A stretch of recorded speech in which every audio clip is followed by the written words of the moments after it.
Okay. As always. Okay. I need to make sure that everything is working. Okay. I need to make sure that everything is working. Okay. Oh, wait, you can actually hear that loop? Oh, God. Okay, let me turn off the sound here. Why is it not popping up on my other computer here? Very, very strange.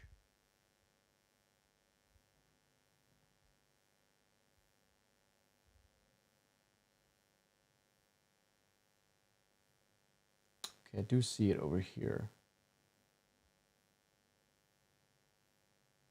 Okay. Well, we know the sound is working. I can see myself.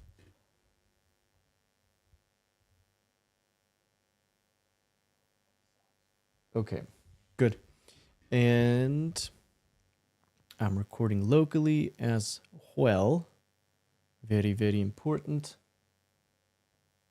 Okay, so today we're going to film a YouTube video like we usually do in these lives. And we're going to be talking about the easiest joke structure that I have ever found. And this formula has been, it's really fun to write into my scripts. And so I'm going to break that down in this video, how I think about it, give you some examples, and I hope it's going to be helpful for you. So I have a second camera here. I'm going to record the hook for the YouTube video with the second camera first. And then I'm going to get that out of the way, and then we're going to look at the screen here. I'm going to pull up a whiteboard on my computer, and then we're going to talk about everything that I just told you we were going to talk about, okay? Okay. So I'm just going to film the hook here on my second camera.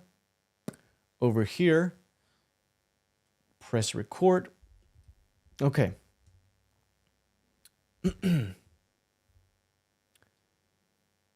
Okay. This is the easiest type of joke that I've found to write in any comedy script. When I first started as a comedy writer, I spent a lot of time studying joke structure because I was terrified that I just wasn't funny enough. And I watched a lot of Family Guy, a lot of South Park, and a lot of The Simpsons, and realized that a lot of these big shows were using a lot of the same joke structures constantly. And once I started to see that, I couldn't stop on seeing it. And so that's what we're going to talk about today. Cool. I'm going to put my camera aside. Whoops. And do some magic editing in post. And then I am going to switch over here. Cool. I want to bring up this thing first here. Is everything working? Are we still live?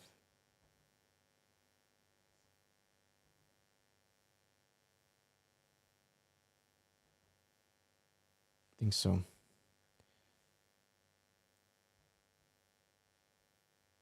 This frustrates me a little bit.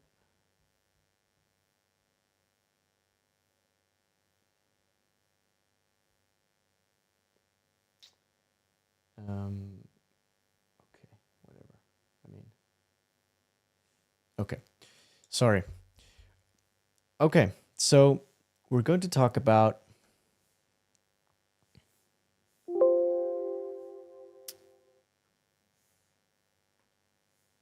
okay, and now Photoshop is not working. Is that because I don't have a... Oh, there we go. Okay. Easiest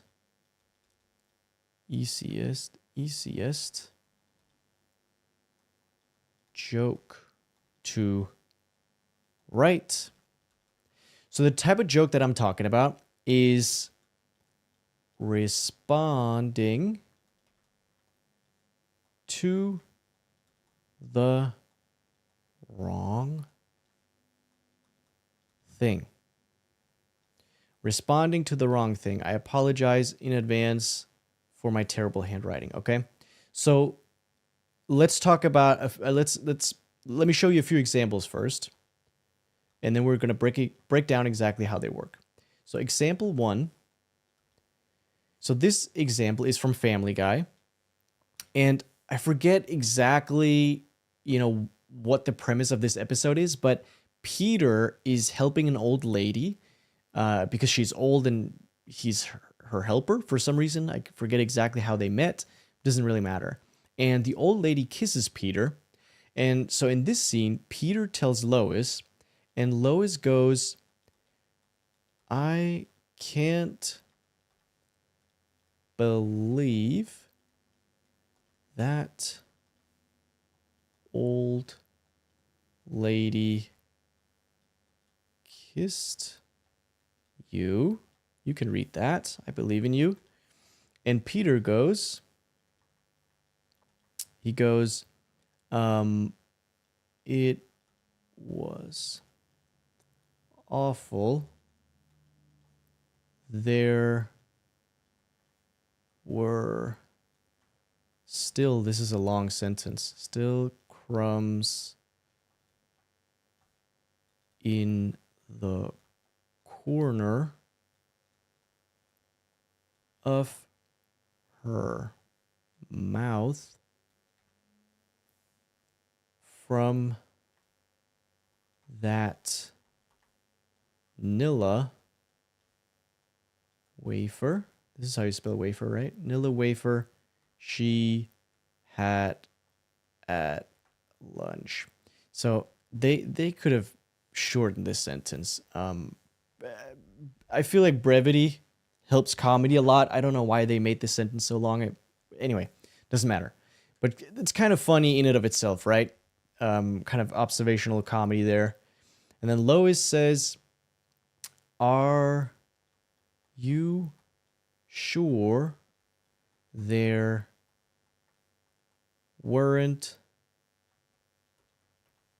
some misunderstanding?" Phew. Question mark. "Are you sure there weren't some misunderstanding?" And then Peter says, "No, those were definitely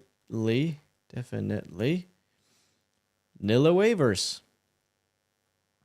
Okay, so you see why this is funny, right? So, waivers. So, obviously, Lois is asking about the kiss. Are you sure there weren't some misunderstanding? She's asking about the kiss, but Peter responds as if she's asking about the Nilla waivers. Responding to the wrong thing, right? Okay, so let's take another example. Example 2. Example 2. And so this is from Ted, the series Ted, another Seth MacFarlane show. And I forget exactly what happens again in this episode, but basically this high school bully is bullying all the kids or the nerds in high school, in the school. And the bully has tried to kill himself. And so this random kid comes up to John and Ted and says, the bully, I think his name is Clive, the bully tried to kill himself. Kill himself. Period. Now I can wear my ace of base shirt without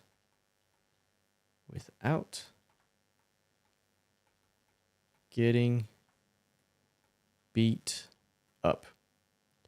Random kid says, "The bully tried to kill himself. Now I can wear my ace of base shirt without getting beat up." And then John says, John is the kid who owns Ted.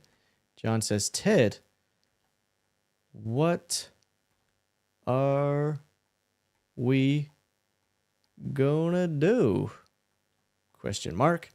Phew, all this writing is making my wrist hurt. Okay. And then Ted says, if he wants to wear the shirt, he's gonna wear the shirt. Okay, so again, this is exactly like in example 1, right? The random kid says, the bully tried to kill himself. Now I can wear my Ace of Base shirt without getting beat up. Ted, what are we going to do? If he wants to wear the shirt, he's going to wear the shirt. So obviously, we as the audience know that John is talking about the bully trying to kill himself, not the Ace of Base shirt, which is why it's funny when Ted answers as if John was asking about the Ace of Base shirt, right? So let's talk about how this actually works. So the simplest, and I mean, there are plenty of funnier examples with this type of joke, but I chose these because these are so simple and easy to understand. So if we look at joke structure, right, the simplest way to understand or to structure a joke, I guess, is setup plus punchline equals funny haha jokes, okay? And so in this type of joke, we have two types of setups, and the setup serves as giving us context and misdirection. And the punchline serves as a surprise for the audience, okay? So let me explain what I mean. So surprise is one of the laughter triggers. It's one of the things that make us laugh as the audience. There's a reason why if we've heard a joke 10 times, it's not as funny the 10th time, because the surprise is gone. We know what's going to happen in the joke, right? We've heard it before.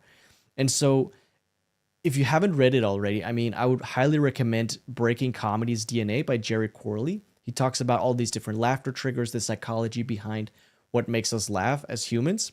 And I know everyone's like, reading a book about being funny isn't that the least funny thing you can do? I get it, okay? But this book is really good, I promise. He also talks about a lot of different joke structures. It's really good, okay? I'm not sponsored, but I wish I was. It's that good. So another way to say setup plus punchline, I guess, would be that's an S. Oh, geez, might as well write that over. Misdirection. The mic is in the way. Misdirection plus surprise equals funny haha jokes. Okay? So the setup is the misdirection and the punchline is the surprise. So in the first example here, right? We first set up some context. We set up Lois lets the audience know that this old lady kissed Peter, and then Peter talks about the vanilla wafer. And then the second setup is Lois asking, "Are you sure there weren't some misunderstanding?" Right? She's making this misdirection because we as the audience obviously expect Peter now to respond to the old lady kissing him. And the surprise is that he responds to the wrong thing. See what I mean? And in the example below, the exact same thing is happening. So the first setup is context. The bully tells us that the bully, or the random kid tells us that the bully tried to kill himself and that he can now wear Ace of Base shirts. And then the misdirection happens when John asks Ted, what are we going to do? We as the audience obviously expects Ted to answer regarding the bully trying to kill himself. And the surprise, the punchline happens when he responds to the wrong thing. It's really that simple. That's how this responding to the wrong thing joke works. And so if we were to literally write out the formula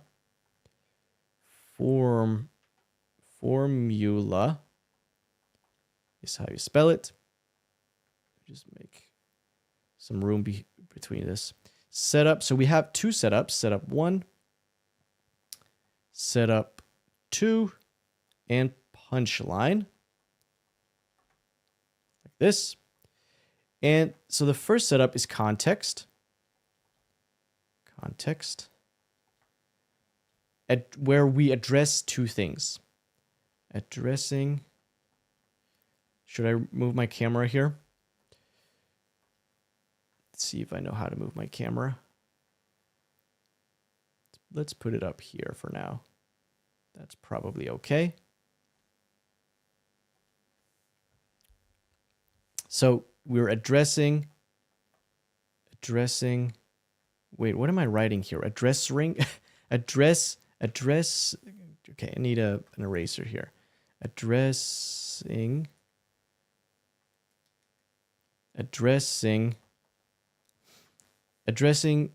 two things. Oh, I'm running out of space. We're addressing two things. We're addressing A plus B. And in the second setup, we are asking, a character is asking about A. Jesus, imagine if I knew how to write good. And the punchline is another character responding to B. Okay. In the first example, so the first setup, we're addressing two different things. The old lady kissing Peter, that's A. Peter talking about Nilla waivers, that's B. Lois asks about A, that's the second setup, and Peter responds to B. Okay? So it's important to understand that A has to have more weight than B, right? Because in order for us to expect or know that Lois is asking about A has to be the obvious thing, right? We're discussing two different things, and then the character asks about the obvious thing, and the second character responds to the non-obvious thing or the silly thing. So A obviously has to weigh more than B for us to for the misdirection and the surprise to be successful. And in the second example, the bully tried to kill himself, that's A, and the ace of base shirt is B. John asks about A, what are they going to do about the bully trying to kill himself? And Ted answers about the shirt, which is B, right? Obviously, the thing that has the most weight here, the obvious thing, is the bully trying to kill himself. And so we expect, we know that John is asking about that, but Ted responds to the non-obvious thing. He responds to B. Cool. So it's really that simple. Let's write one of these jokes, why don't we? Let's write one together. Ooh, this is satisfying. He spent all that time writing all this stuff, and now he's just erasing it? Is he crazy? Ooh, that's satisfying. Okay, let me see if I can erase this without getting rid of all of that above. Cool. Okay, so let's write one of these together.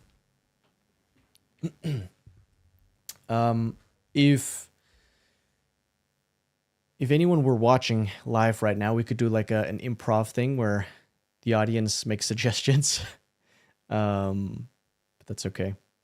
Okay, so let me just write one of these. Change color here of the pen. Okay, so let's say my mom is calling me and she tells me that my grandma died. So she goes, Patrick, grandma's dead. She goes, Patrick, grandma's dead. Choked on a Snickers bar.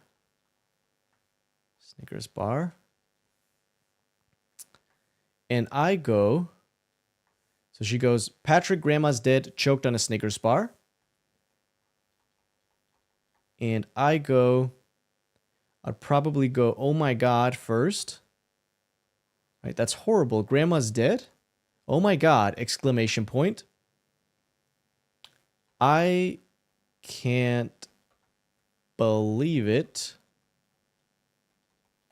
Exclamation point. Maybe 2 exclamation points. Wouldn't that be crazy if we did that? And mom goes, she goes, I know She always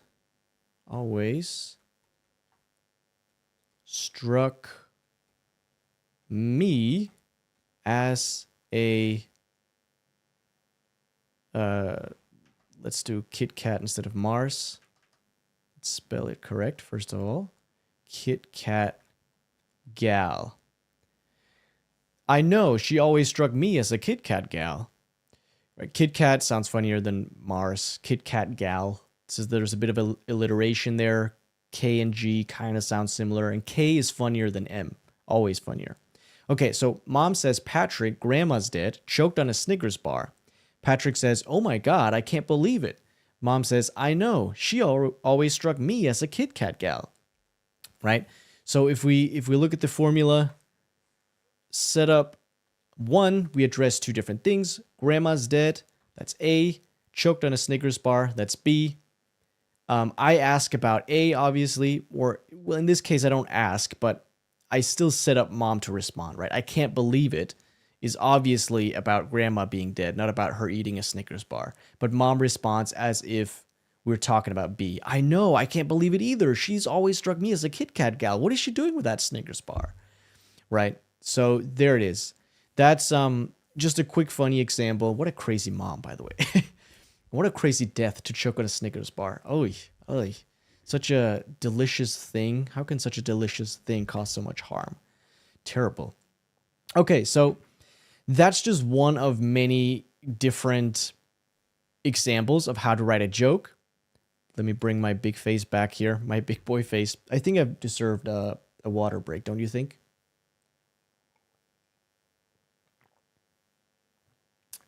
Good. So that's just one way to write, or one type of joke that we can write out of many, many, many, of course. And I hope this was helpful for those of you who are like, this gets way too formulaic. I don't like this. It takes the fun out of it to have formulas and structure and all that. Great. Don't do this. For the rest of us who are taking things seriously and actually want to learn and become better comedy writers, I hope this was helpful. I like to think of it as having another tool in my toolbox. And so next time I'm staring at a script where I have a page without anything funny happening, and I'm in my rewrite, and I need to come up with some jokes, I now have an extra tool in my toolbox that I can pull out and use. And of course, it's important to mention, or to address, I guess, that funny characters always beat jokes like these, okay? But sometimes we just have places where it's nice to get a joke in there. I like to think of it also as, I want to build the car, or the factory, not the car. And so having these tools, I'm building the factory in my head so I can churn out cars or jokes, right? Way easier. It takes out the guesswork. And I guess for me, why I obsess so much about these things is because I'm terrified of only relying on inspiration. And so this is just, among many other joke structures that I've learned along the way, has just made my comedy writing so much easier. And so I hope this was helpful for you too. If you're new here, subscribe if you got any value from this, and let me know if you like this type of format where I write with terrible handwriting. Okay, thanks for watching. Peace. Cool. So that was the recording. I'm stopping the local recording now. And that's it. If you're watching this after the fact, thank you so much for tuning in. I guess this is not much different than the actual video that we just recorded. But if you did enjoy this format, if you've watched any of my other videos, I would love to know if you like this format over the presentation format that I've done in the past. And besides that, I'm trying to grow this YouTube channel because growing it would mean that I can justify spending more time making videos. And not only am I really enjoying it, a couple of people have told me that some of the stuff that I've made has been helpful for them. And that's really nice. And it would be cool to make even more stuff like that. So subscribe if you haven't already. I really appreciate that. It helps out a lot. And see you next time. Peace.